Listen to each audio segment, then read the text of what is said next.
Hello mga kabayan, ito na naman ang inyong Junjun at meron na naman po tayong bagong pagre-reactionan video. So, yung video po na ito, napanood ko lang. Hindi ko po kilala yung nagsasalita. Pero I think, dahil sa the way siya magsalita at saka yung boses niya, ito ay si Congressman Marcoleta. Okay? So sa video na po ito, parang pinagsasabihan niya yung mga kasama niya sa Congress or Congress nga ba? Mga representatives. Okay po? Pinagsasabihan niya na tungkol sa ginagawa nilang pagko-question.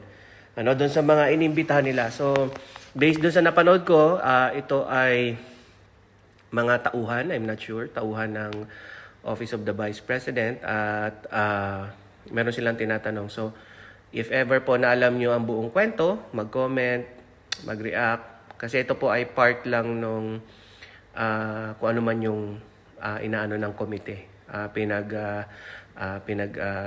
tatanungan nila. No? So, ako lang po, reaction ko lang is merong isang congressman na tumatayo at naninindigan sa isang bagay na tradisyon. Ano po, dyan sa komite.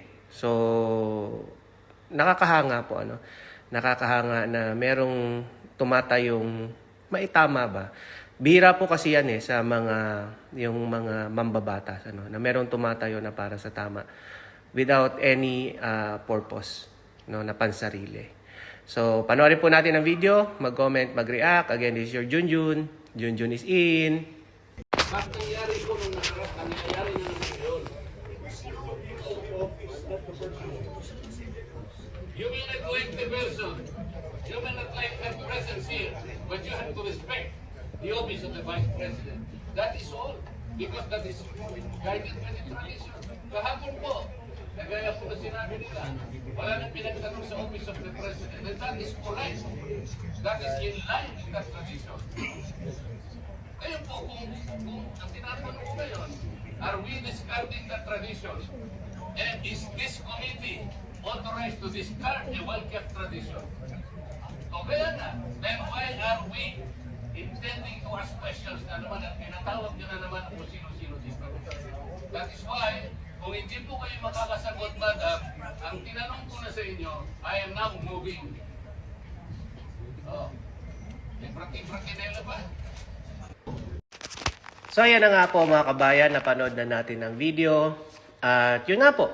So, I'm not sure kung si Congressman Marcoleta ito, pero yung tao na yun na nagsasalita is, sabi niya na we need to respect as parang ano kasi yun parang culture ba ang sabi doon, no?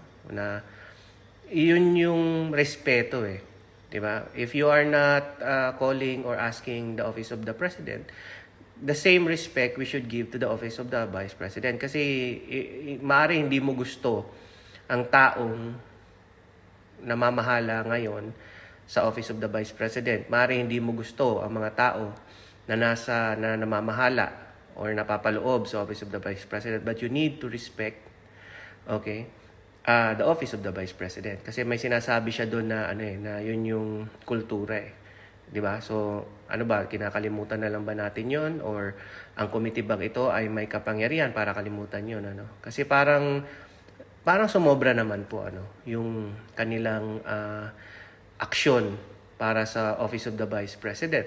Kaya po magtataka po kayo, hindi naman po sa ang dami-dami pong mga vice president na dumaan. Bawat presidente po ay may vice president yan. Pero bakit sa ngayon, parang ganon?